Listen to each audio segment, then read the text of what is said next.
Hi everyone, welcome back to my channel. My name is Jasmine. I am the owner of the Oasis Mental Health Counseling Services, and I am also a licensed mental health counselor. And I am so happy that you're here today to join me because today I want to communicate to you guys my transition from the clinic to private practice. If this is something that interests you, please stay connected. Well, I worked for a clinic for 5+ years, and it was an amazing experience, something I never would regret. What a time of training, of development, of exposure, of developing friendships. It was just superb. I enjoyed every moment of it. It was a time of training. I was able to become licensed there. I was able to get clinical hours to take my examination. And today I'm a licensed mental health counselor. And it was my time there that really trained me and molded me to become the professional that I am. It helps me with my transition to private practice.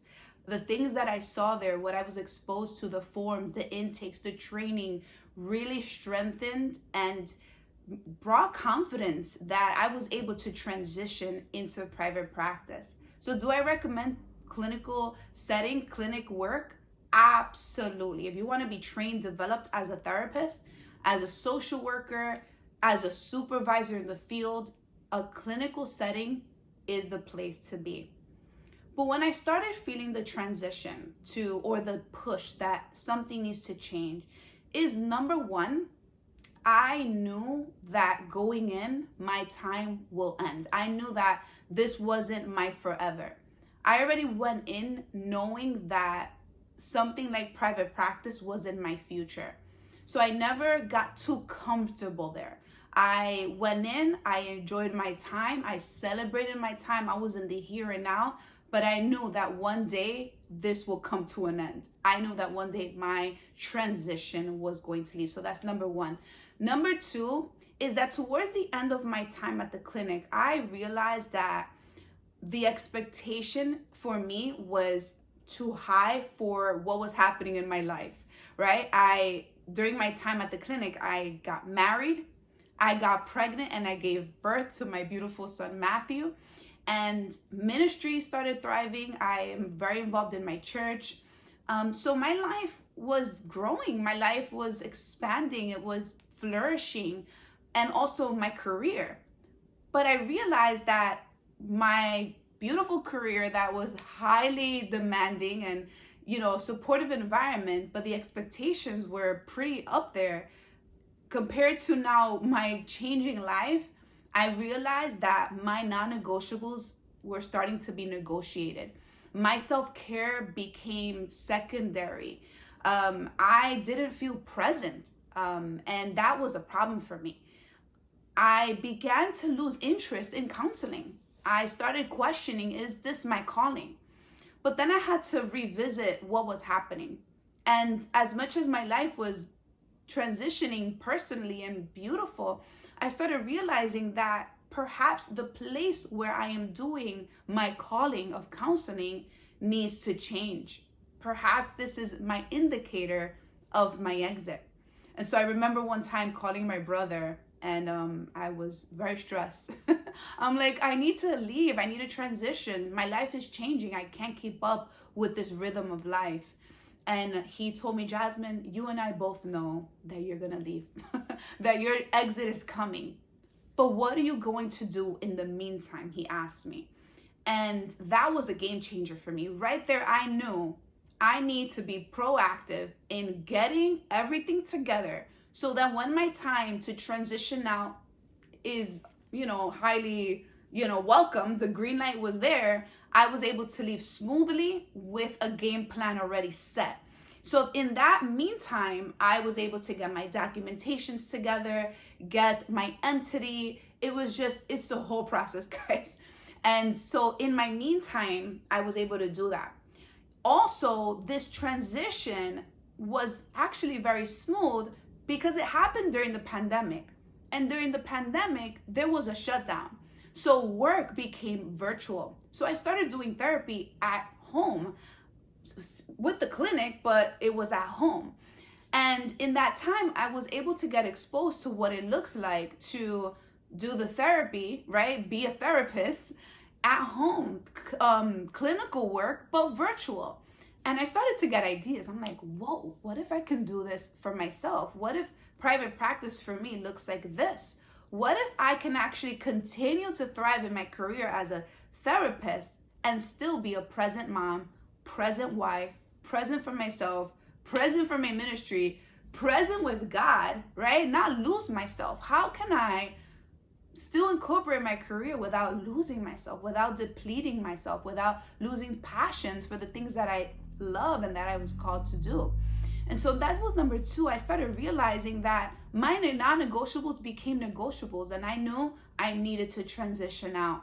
Private practice gives me that space to be present in the things that I value. I value my career. I value my faith in God, my family, my self-care, right? And in private practice for me, I have that freedom. I have that balance. I don't have to let go of a lot of things. I don't have to let go of my passions. I can do it in my own pace, in my own time, with expectations that are real for me, that are realistic for me.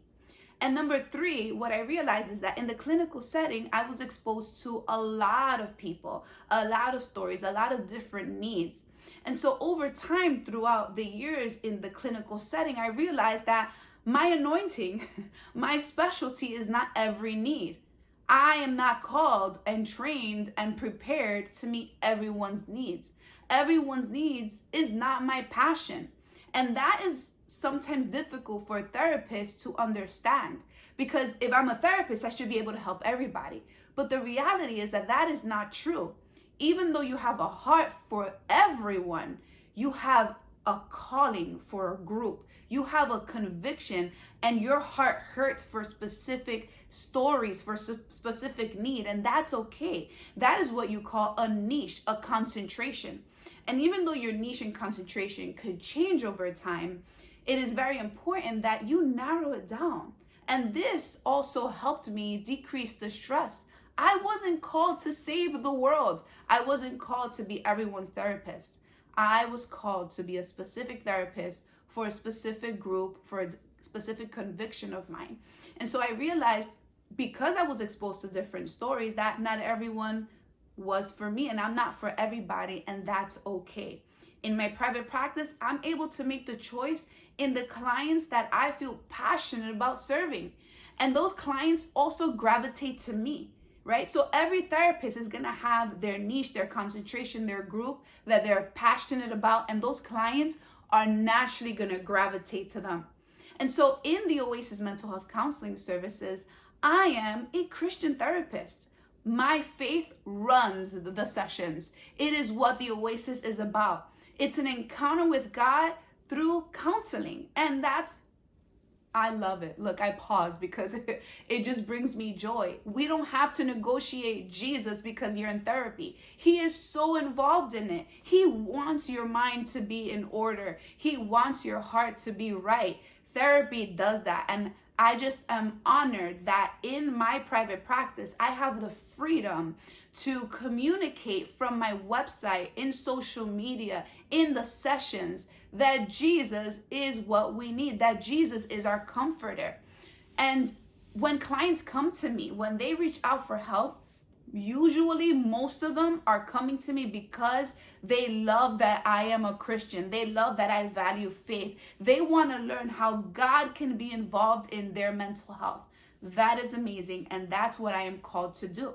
And so I wanted to share those 3 points with you guys, because if you are in a time of your life, if you're a therapist, if you're hoping to be a therapist, hopefully these 3 points were encouraging to you, inspired you to make steps that make sense to you. I want to communicate that to you, that your non-negotiables don't have to be negotiated.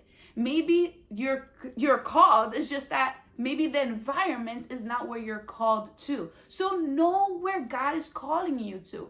Know your anointing. Know who you are. And let me tell you, that can change over time, right? The passion, or where and when and how, right? That can change over time, specifically when you talk about career. But in the here and now, what is God saying to you now, right? And so that's what I wanted to share with you guys, my transition from working at a clinic to now private practice, and why I made that choice. I love my choice. I am grateful to God that I am here. I know that other things will come. I know that this private practice will also transition to other things. Who knows? Only God. But I want to publicly say that I'm going to obey. I'm going to try my best to listen to the voice of God and walk in that direction that God is leading me. Well, I hope this was a blessing to you, as it was a blessing for me to share with you guys. If this is something that interests you, please press the like button, subscribe, share with someone who you believe needs to hear this story, or these 3 points on why I transitioned from the clinic to private practice.